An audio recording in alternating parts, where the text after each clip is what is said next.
사도신경으로 우리의 신앙을 고백합니다.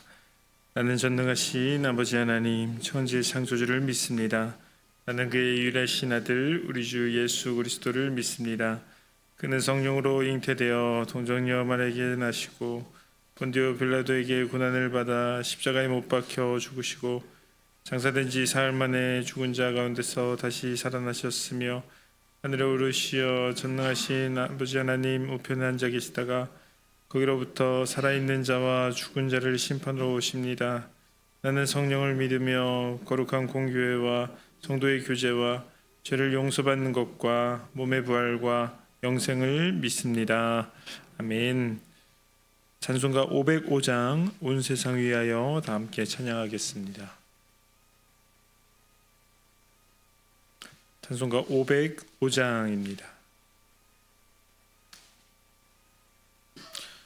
온 세상 위하여 나 복음 전하리 만 백성 모두 나와서 주 말씀 들으라.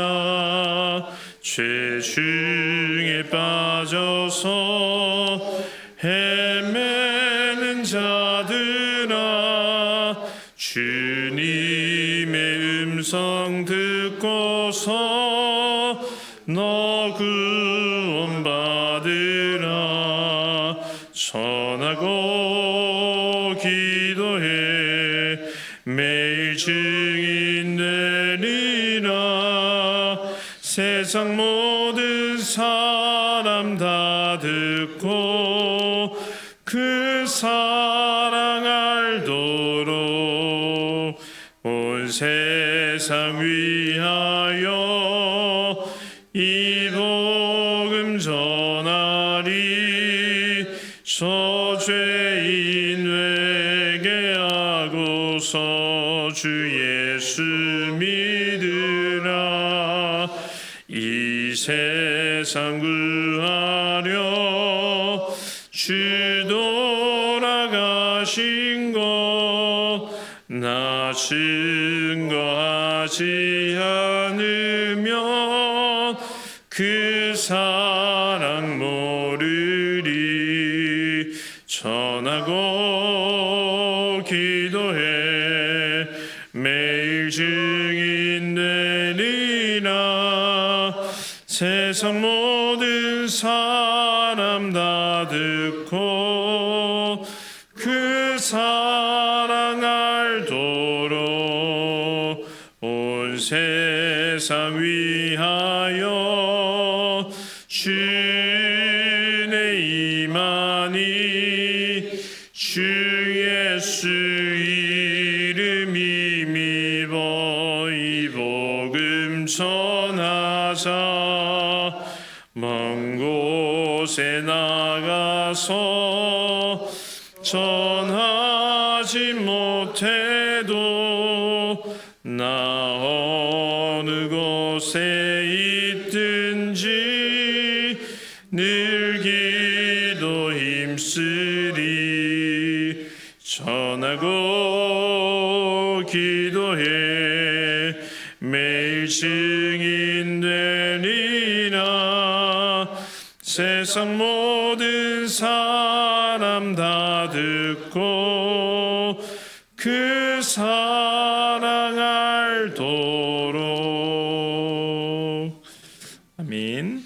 오늘 하나님께서 우리에게 주신 말씀은 오바댜서 1장 15절부터 21절까지 말씀입니다. 오바댜서 1장 15절부터 21절까지의 말씀입니다. 한 절씩 교독으로 읽겠습니다. 여호와께서 만국을 벌할 날이 가까웠나니 내가 행한 대로 너도 받을 것인즉 내가 행한 것이 내 머리로 돌아갈 것이라. 너희가 내 성산에서 마신 것 같이 만국인이 항상 마시리니 곧 마시고 삼켜서 본래 없던 것 같이 되리라. 오직 시온 산에서 피할 자가 있으리니 그 산이 거룩할 것이요 야곱 족속은 자기 기업을 누릴 것이며 야곱 족속은 불이 될 것이며 요셉 족속은 불꽃이 될 것이요 에서 족속은 지푸라기가 될 것이라. 그들이 그들 위에 붙어서 그들을 불살을 것인즉 에서 족속에 남은 자가 없으리니 여호와께서 말씀하셨음이라. 그들이 네겝과 에서의 산과 평지와 블레셋을 얻을 것이요 또 그들이 에브라임의 들과 사마리아의 들을 얻을 것이며 베냐민은 길르앗을 얻을 것이며 사로잡혔던 이스라엘의 많은 자손은 가나안 사람에게 속한 이 땅을 사르밧까지 얻을 것이며 예루살렘에서 사로잡혔던 자들 곧 스바랏에 있는 자들은 네겝의 성읍들을 얻을 것이니라. 구원받은 자들이 시온산에 올라와서 에서의 산을 심판하리니 나라가 여호와께 속하리라. 아멘. 기도하겠습니다. 좋으신 아버지 하나님, 은혜를 감사합니다. 지난 간밤에도 저희들을 주님 품 안에서 편히 쉬게 해주시고 또 이 새벽에도 저희들을 주 앞에 불러주심을 감사합니다. 오늘도 저희들에게 새날 주시고 또 생명 주시고 건강 주셨는데 이 한 날도 주님과 더불어 동행하게 하시고 주를 기쁘시게 하는 한 날 되게 하여 주옵소서. 이 새벽에도 주님께 감사의 예물과 또 1000번째 예물을 드립니다. 믿음으로 순종으로 감사로 드리는 예물을 주님께서 기뻐 받으시고 약속하신 하늘의 복과 땅의 복으로 충만하게 채워 주옵소서. 주의 은혜로 종의 가정들을 형통케 해주시며 그 자녀들을 축복하여 주옵소서. 예수님의 이름으로 축복하며 기도하옵나이다. 아멘. 이 새벽에도 주의 은혜와 축복이 함께 하시기를 축원합니다. 이 오바댜서는 이제 1장밖에 없는 성경책이죠. 성경에 보면은 이제 한 장밖에 없는 성경책이 몇 권 됩니다. 창세기가 50장인 것에 비하면은 이 한 장만 읽고도 66권 중에서 한 권을 읽은 거예요. 창세기는 50장을 읽어야 66권 중에 한 권을 읽은 건데 이제 오바댜서 같은 경우는 한 장만 읽어도 이제 한 그 성경을 한 권 읽은 거나 마찬가지죠. 근데 이제 이런 성경을 이제 볼 때마다 이제 의문점을 갖는 것은 이 오바댜서가 왜 성경에 기록됐을까 하는 거예요. 신약 성경 같은 데 가면 이제 빌레몬서나 유다서나 여러분들 익숙하지 않으시죠?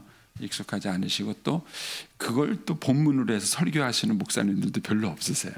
그렇죠? 여러분들이 쭉 지내시다 보면 그러면 이제 그런 것들이 굉장히 그 뭐랄까요? 좀 별 볼 일 없는 그런 내용처럼 느껴지는데 성경 전체를 놓고 보면은 성경 66권 중에 한 권이 되는 거예요.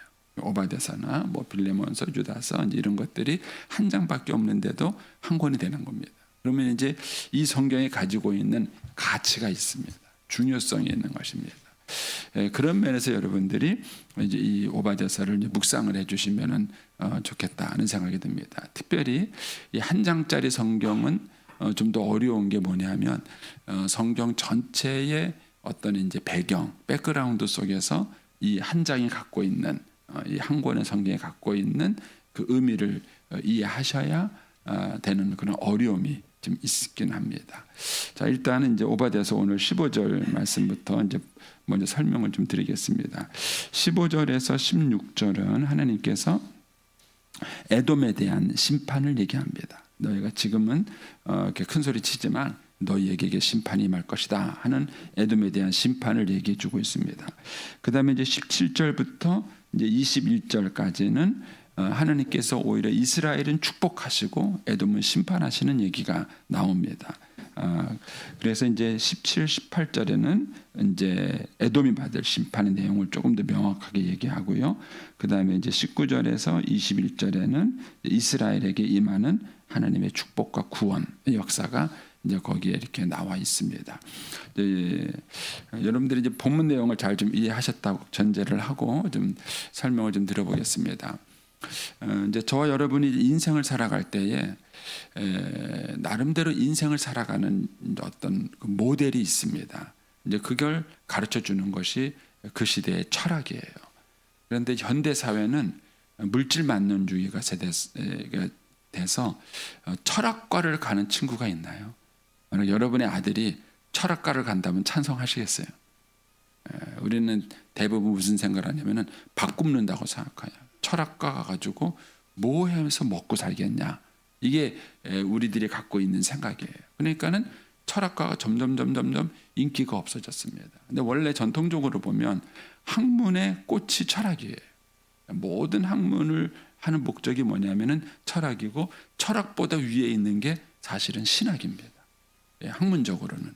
그런데 신학은 인기도 없고 철학도 인기가 없고, 현대 사회에서 가장 인기가 있는 것은 졸업하고 돈 많이 버는 직업이에요. 돈 많은 직업.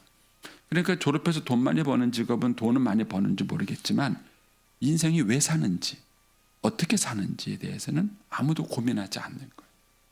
현대 사회가 가지고 있는 이제 맹점이 그겁니다.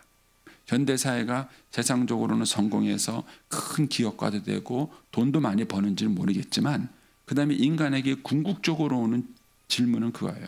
제가 열심히 돈 벌어서 대기업의 회장이 됐어요. 그다음에는 왜 그렇게 된 거냐는 거죠. 이 질문을 언제 하게 되느냐 하면은 죽음의 문턱에서는 할 수밖에 없어요. 왜냐하면 그렇게 어마어마하게 많이 벌어오는 재산은도 내가 죽으면 끝이에요. 죽으면 죽는 사람이 그걸 뭘 위해서 가져가겠습니까? 그러면 결국은 사람은 그 죽음 앞에서 고민을 하게 되는 거예요. 내가 왜 열심히 살았지? 내가 왜 돈을 벌었지? 내가 뭐 때문에 되는 거야? 그러면 죽음 이후에는 어떻게 세상이 되는 거야? 이렇게 되는 거예요. 그래서 이런 질문들에 대한 고민과 답을 가르쳐 주는 것이 철학이에요. 그런데 이런 철학적 사고나 고민 자체를 현대인들은 하지 않습니다. 그거를 중요하게 여기지 않아요. 그러다 보니까는 현대인들의 삶의 그런 뭐랄까 모습이 너무도 천하게 된 것입니다. 그런데 그러면은 사람들이 철학을 하지 않느냐? 아니에요. 의식하지 않고 고민하지 않을 뿐이지 사람들이 기본적인 철학을 가지고 있습니다. 그런데 그 철학이 아주 천하게 되는 거예요. 고민하지 않고 갈등하지 않고 얻는 시작이죠. 간단한 예 중에서 하나가 그거죠. 우리가 이제 과학적인 사고라 그래서 이제 진화론을 믿습니다. 그렇게 믿는 세상 사람들이 있지요. 그게 과학이라고 생각하는 거예요. 그러나 진화론을 가지고 과학이라고 생각하는 동안에 그 이면에 진화론적 철학적 사고가 있습니다. 진화론이 결국 뭐죠? 진화론이라는 것은 작은 단세포가 그 다음에 다세포가 되고 결국 고등동물이 되고 사람이 됐다는 거예요. 그러면 이런 과정 속에서 진화가 이루어져요. 진화의 반대말은 퇴화예요. 그러니까 쓸만한 기능들은 자꾸 살아나고 쓸모없는 기능들은 죽어진다는 거예요. 그래가지고 점점점 인류가 좋은 쪽으로 발전했다. 이게 진화론이 가지고 있는 그 과학적 체계예요. 그런데 이 과학적 체계가 사실은 과학이 아닙니다. 진화론은 과학이 아닌데 이론이에요. 이론인데 이것이 이제 체계가 잡혀가면서 사람들에게 철학적 사고로 가르쳤습니다. 그게 뭐죠? 적자생존이에요. 적자생존. 그러니까는 강한 자는 살아남고 약한 자는 죽는다는 거예요. 이런 철학적 사고를 그들이 갖게 되는 것이죠. 그래서 이제 제가 이제 조창호 장로님하고 싸워서 조창호 장로님이 사업이 망했어요. 그럼 어떤 생각을 하죠? 나는 살아남은 거예요. 적자생존. 나는 강한 거예요. 너는 약하기 때문에 죽는 거예요. 죽는 게 당연한 거예요. 죽는 게 당연한 거예요. 이런 사고를 갖고 있는 거예요. 그것이 이제 오늘날 우리나라 사회 같은 경우는 뭐가 되죠? 옛날에 우리나라에는요, 가난해도 열심히 공부하면은요, 신분 상승이 가능했어요. 그래서 제가 대학에 다닐 때만 하더라도 가난한 아이가요, 과외하면서 공부했어요. 애들 과외 가르치다 보면은요, 한 학기 등록금이 나왔어요. 그러니까 내가 과외도 하고 공부도 하고 가난하게 입학했지만 열심히 공부해서 좋은 대학을 나와서 좋은 직장을 취직해서 소위 말하는 신분 상승이 가능한 시대였어요. 그러니까는 저희 때만 하더라도 열심히 공부하면 된다. 내가 노력하면 된다. 이런 생각을 가졌어요. 그런데 요즘은 어떻죠? 요즘은 쪽집게 과외를 해야 점수가 잘 나옵니다. 그냥 공부해 갖고는 점수가 안 나와요. 그러니까 부모들이 어렸을 때부터 유치원 때부터 아이들이 공부를 시키는 거예요. 결국은 요즘 젊은이들은 어떻게 되냐면요, 이게 부가 세습이 되는 거예요. 이게 지금 우리나라 사회 구조에 큰 문제가 되는 겁니다. 결국 돈 많은 사람들은 계속 돈 많은 사람이 되고 가난한 사람은 계속 가난한 사람이 되는 이런 사회적 구조를 만들어 놨습니다. 지금 아이들이 대학을 들어가서 혼자 노력해서 졸업할 수 있나요? 택도 없습니다. 택도 없습니다. 우리 목사님들도 학교 다닌다고 공부해가지고 나 막판에 돈이 모자라니까 대출해요. 대출해가지고 공부해가지고요. 대학교 졸업하고 나면요. 빚쟁이가 졸업합니다. 대학생들이.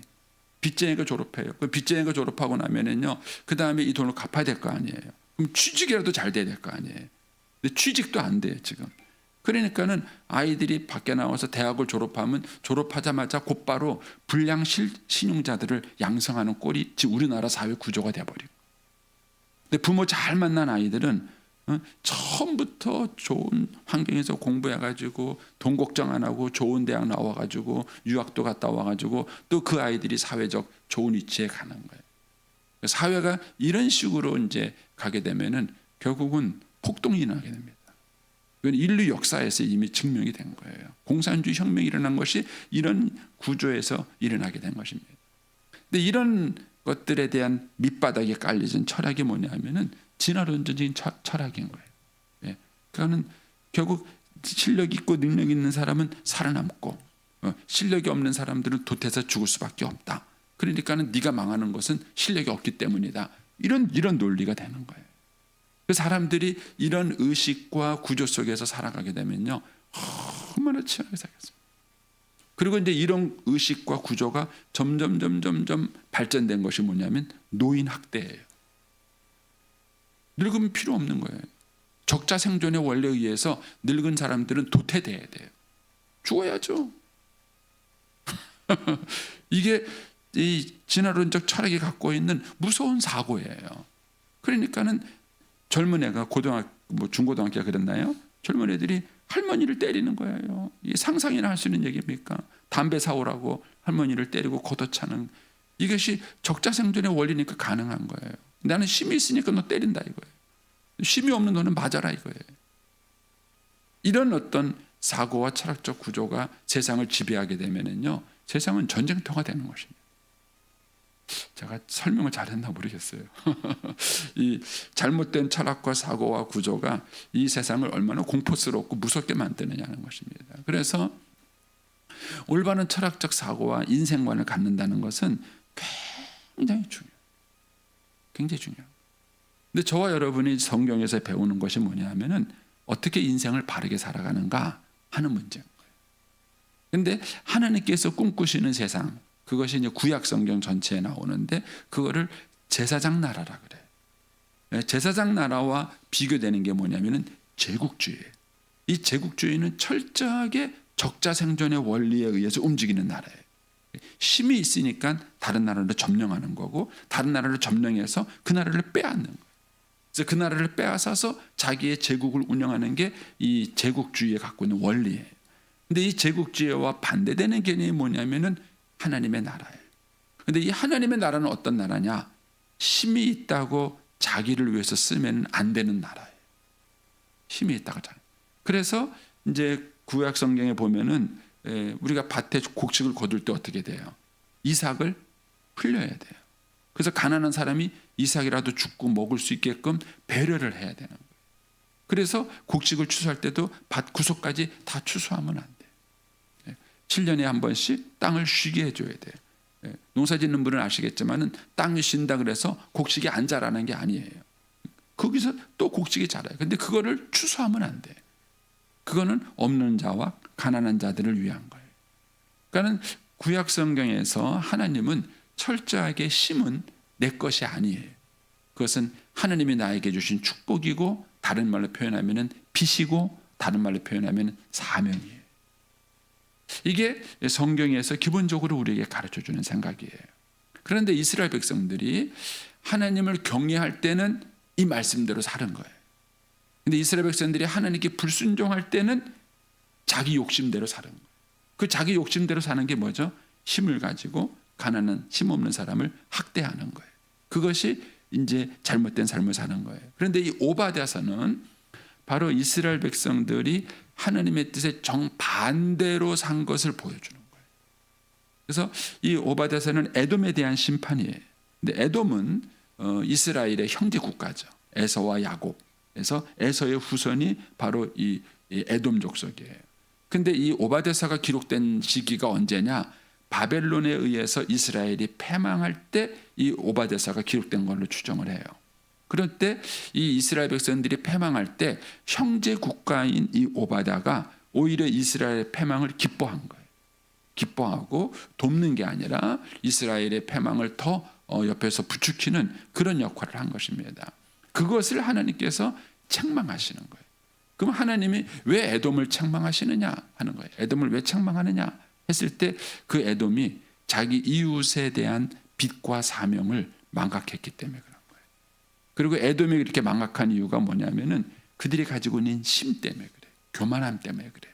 이제 그 심이 어디서 나왔느냐? 여기서 보면 이제 산에서 나왔다 그래요. 이거는 성지순례 가보시면 아세요. 이번에 이제 갔다 오신 분은 페트라 갔다 오신 거 기억나시죠?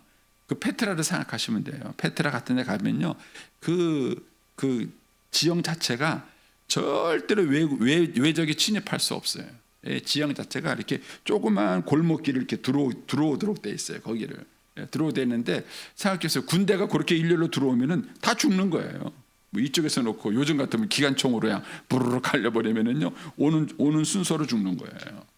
거기는 그 지형적인 천연의 요새가 외국으로부터 공격을 받을 수 없는 천연적인 지형 요새를 가지고 있어요. 그래서 그 에돔이라는 족속가 굉장히 그 지형적 이점을 누리고 그 당시에 강국이 된 거예요. 근데 그것 때문에 그들이 교만해진 거죠. 우리는 절대 망하지 않는다.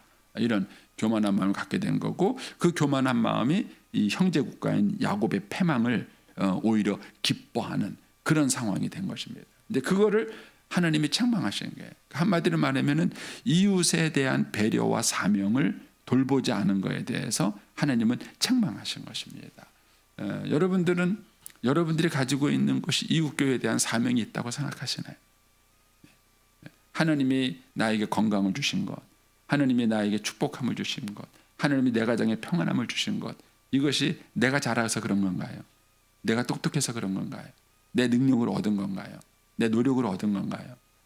아니면 하나님이 나에게 주신 뭔가 사명이고 빚이라고 생각하시나요?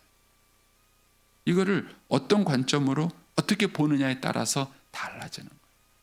그래서 이 오바댜서는 그런 어떤 그 구약적 전체의 배경을 두고 하나님께서 이스라엘 백성들에게 얘기하시는 거예요. 그 백그라운드 속에서 오늘 15절 말씀을 보시면 이스라엘 백성들이 그 에돔 족속이 하나님께 범죄하게 된 중요한 얘기가 15절에 나와요. 거기 보면은 다른 말 성경에 보면은 왜냐하면이 빠졌어요.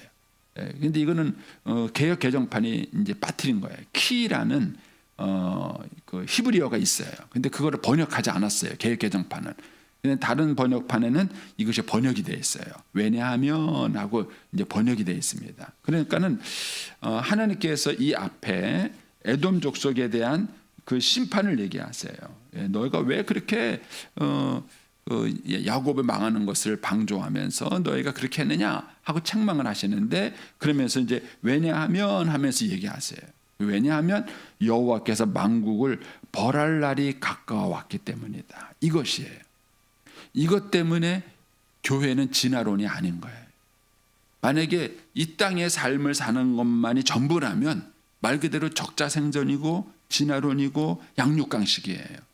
그런데 맨 마지막에 뭐가 있냐면은 하나님의 심판이 있어요. 그 하나님의 심판은 양육강식으로 심판하시는 게 아니에요. 내가 너한테 축복을 줬는데 내가 너한테 은혜를 줬는데 너 그거 가지고 뭐 했어? 하나님께서 우리에게 맡겨주는 그 달란트에 대한 결산의 심판인 거예요. 그래서 신자들이 세상 사람과 다른 이유는 뭐냐? 이걸 믿는 거예요. 세상의 마지막 종말에 내 인생을 평가하는 심판이 있다는 사실을 믿는 게 신자예요.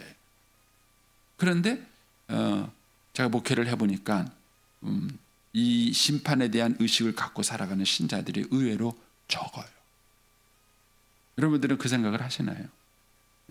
여러분들은 하나님이 여러분의 인생의 마지막에 여러분의 인생에 결산을 하는 심판을 하신다고 믿는가? 그리고 거기에서 내 인생의 마지막 평가가 받는다고 생각하는가 하는 거예요. 그래서 사람들이 인생을 살아가면서 실수하는 이유는 뭐냐면 이걸 그들이 망각하는 거예요. 하나님의 심판이 있다는 거를. 그러면서 얘기합니다. 15절에 여호와께서 만국을 벌할 날에 가까워 왔나니 내가 행한 대로 너도 받을 것이요 내가 행한 것이 내 머리에 돌아갈 것이다. 세상에서는 이 행한 것이 뭐죠? 세상에서는 내 힘이에요. 양육강식의 힘을 가지고 다른 사람을 억압해서 내가 성공하면 되는 거예요. 성경에서는 그렇게 말하지 않아요. 하나님이 너에게 주신 사명을 가지고 네가 어떻게 다른 사람을 섬기고 사랑했는가 그걸 묻는 거예요. 그리고 그것에 따라서 하나님이 그들을 심판하시고 벌을 하실 거라는 겁니다. 그러면서 이제 16절에 가서 이렇게 말합니다. 너희가 내 성산에서 마신 것 같이. 이거는 이제 예언서 자체가 시적인 언어로 되어져 있기 때문에 이해하기가 쉽지 않은데 두 가지 의미가 포함된 겁니다. 하나는 이 에돔이 바벨론과 더불어서 예루살렘 성전을 점령해서 마치 잔치하는 장면을 마신다라고 여기서 표현한 거예요. 하나님의 성산에서 마시는 거예요. 그런데 성경에서 잔을 마신다는 얘기는 심판의 잔을 의미할 때가 많아요. 그래서 예수님께서도 이 잔을 내게서 옮겨달라 이런 기도를 하셨죠. 그래서 이 두 가지 의미가 여기에 같이 포함되어 있습니다. 그래서 지금은 너희가 막 잔치의 잔을 마시는 것 같지만 결국은 그 잔치의 잔이 심판의 잔이 되는 것입니다. 그래서 그런 의미를 담고 16절에 너희가 내 성산에서 마신 것 같이 만국인이 항상 마시리니 곧 마시고 삼켜서 본래 없던 자 같이 되리라. 이건 심판이에요. 잔치를 시작한 것 같은데 심판으로 끝나는 거죠. 그러니까 쉽게 말하면 하나님이 너 심판하겠다. 그런 얘기가 이제 16절 얘기예요. 근데 여기서 주목할 것은 뭐냐면 너희가라고 시작이 됐는데 만국인으로 끝나는 거예요. 그래서 이게 이제 예언서의 어려움인데 하나님께서는 이 에돔에 대한 심판을 얘기하면서 모든 인류에 대한 심판을 동시에 여기서 예언하고 있는 겁니다. 어쨌든 저와 여러분의 모든 인생의 마지막에는 뭐가 있다? 하나님의 심판이 있어요. 그래서 여러분들이 그 심판 앞에서 어떻게 설 것인가를 고민해 보세요. 저는 이제 어제 이제 이 말씀을 이렇게 묵상을 하는데 이제 저도 이제 15, 16절 말씀을 깊이 묵상을 하면서 제 마음속에 그런 생각이 들었어요. 하나님께서 왜 아내를 일찍 데려갔을까? 요새 저의 고민입니다. 이게 하나님이 왜 아내를 일찍 데려갔을까? 이제 이 숙제를 푸는 건데, 근데 이 말씀을 묵상하면서 하나님이 저한테 그런 마음을 주시는 거예요. 제가 아내가 천국 가고 난 다음에 훨씬 더 적극적으로 제가 천국을 묵상하게 됐어요. 어쩔 수 없는 제가 훨씬 더 제가 천국을 더 이전보다 더 열심히 또 훨씬 더 이제 제가 이제 묵상을 하게 됐는데 그 천국을 깊이 묵상하면서 동시에 떠오르는 것이 심판이에요. 주님이 저한테 그런 질문을 하시는 거예요. 너는 이전보다 그러니까 이전에 네가 이렇게 더 적극적으로 심판을 의식한 적이 있는가? 하나님의 심판을 안 믿은 건 아니에요. 주님의 재림도 믿고 주님의 마지막 심판도 믿었어요. 그런데 그걸로 끝이에요. 그 하나님의 그 심판을 매 순간 매 상황에 깊이 있게 묵상하고 적용하지 않았다는 사실을 하나님이 저한테 깨닫게 해주셨어요. 그래서 나 자신도 마찬가지지만 우리 성도들에게도 이것을 얼마나 실감 있게 매 순간을 의식하며 살 수 있게 만들 것인가 저는 고민입니다. 과연 우리 부여중앙교회 신자 가운데 몇 프로가 매 순간에 말을 하고 행동을 하고 일을 할 때 내가 이걸 하느님 앞에 가서 결산해야지, 내가 이거 하느님 앞에 가서 심판받을 건데, 이런 의식을 하고 말과 행동을 하는 신자들이 과연 몇 프로가 있을까, 이런 생각을. 참 믿음이라는 것은 뭔가, 이거를 얼마나 실감 있게 의식할 수 있느냐는, 그러면 달라집니다. 우리가 베드로 전서 후서를 묵상할 때에도 거기서 똑같은 얘기를 해요. 하나님께서 불로 이 세상을 심판하실 것인데 그러면 너희가 어떠한 사람이 돼야 마땅하겠느냐, 베드로가 물어보는 거예요. 너희가 이 시대를 살아가면서 어떻게 살 것인가 라고 말했을 때 하나님의 불같은 심판이 임하면 그러면 네가 어떻게 살 것인가 하는 것입니다. 그래서 저와 여러분이 오늘 하루로 살아갈 때에도 우리가 이 부분을 깊이 묵상을 하셔야 합니다. 정말 하나님의 마지막 심판을 믿는다면, 그리고 내가 그 심판대 앞에 설 것을 믿는다면 내가 그 하나님의 심판대 앞에 섰을 때에 어떤 모습으로 내가 평가를 받을 것인가, 거기 보면 15절에 보면 내가 행한 대로 네가 받을 것이다. 그 행한 것이 믿음이에요. 어떤 믿음을 가지고 있느냐? 내가 하나님이 나한테 주신 축복을 내 능력과 노력으로 얻었다고 생각하는가? 아니면은 하나님이 나에게 주신 은혜요 빚이라고 생각하는가? 그 믿음이죠. 그리고 어떤 믿음을 갖느냐에 따라서 그 사람이 어떻게 살아가느냐가 달라지는 거예요. 그대로 너희가 심판을 받을 것이다 라고 주님이 말씀하시는 겁니다. 이런 면에서 이 에돔 족속이 잘못한 것은 그들이 받은 축복과 은혜 때문에 너무 교만해져서 그들이 하나님을 의식하지 않은 것입니다. 그리고 자기들의 신과 능력만 가지고 이 야곱 이스라엘을 핍박한 것이죠. 결국 이것이 그들에게 심판이 된 것입니다. 그러면서 17절 이하에 보면은 이게 역전이 나타납니다. 여기 보면 시온산에서 피할 자가 있을 것이다. 예, 지금은 시온산이 다 망하는 것 같은 것이죠. 이게 성경의 남은 자 사상입니다. 시온자에게 피할 것이 있건데 그 산이 거룩할 것이고 야곱 족속은 자기 기업을 누릴 거예요. 그 기업 누리는 얘기가 19절 이하에 나와요. 그들이 네겝과 에서의 산과 평지와 블레셋 땅, 예, 이걸 얻으시려면은 지리 공부도 하셔야 되고 성지순례를 가시면 요 땅을 말하는구나, 이 땅을 말하는구나 하는 게 머릿속에 들어와요. 그러면서 그들이 에브라임 들과 사마리아의 들을 얻을 것이며 베냐민은 길르앗을 얻을 것이다. 길르앗은 요단 동편 땅이에요. 에돔 족속이 있는 땅이에요. 근데 결국은 이 땅마저도 이스라엘 백성들이 가져가게 될 것이라는 것이죠. 그러면서 20절에 사로잡혔던 많은 자손들은 가나안 땅에 속한 이 땅을 사르바까지 얻을 것이고 예루살렘 잡혔던 자들은 스바랏에 있는 자들은 네겝의 성을 붙들어 얻을 것이다. 네겝은 이스라엘의 가장 남쪽에 있는 땅이에요. 이런 땅들을 지금은 이스라엘이 바벨론에 망해서 다 없어지는 상황이에요. 그런데 이런 상황에서 하나님 뭐라 그러냐면은 이렇게 야곱은 오히려 다 회복이 되고 축복이 될 것이다. 그런데 18절에 가시면 에돔은 반대예요. 야곱 족속은 불이 될 것이고 요셉 족속은 불꽃이 될 것이고 에서 족속은 지푸라기가 될 것이에요. 지금은 너희가 이 야곱을 핍박하지만 결국은 야곱이 불이 돼서 너희들을 심판할 것이다 라는 얘기를 얘기하고 있는 것입니다. 그래서 저와 여러분이 믿음이 있다는 게 뭔가? 저는 하나님을 믿는다는 것이고 하나님을 의식한다는 얘기고 하나님이 이 세상의 역사의 심판자가 돼서 이것을 심판한다는 사실을 믿는 것입니다. 그러면 이 사실을 믿는 사람과 믿지 않는 사람의 인생 철학은 다릅니다.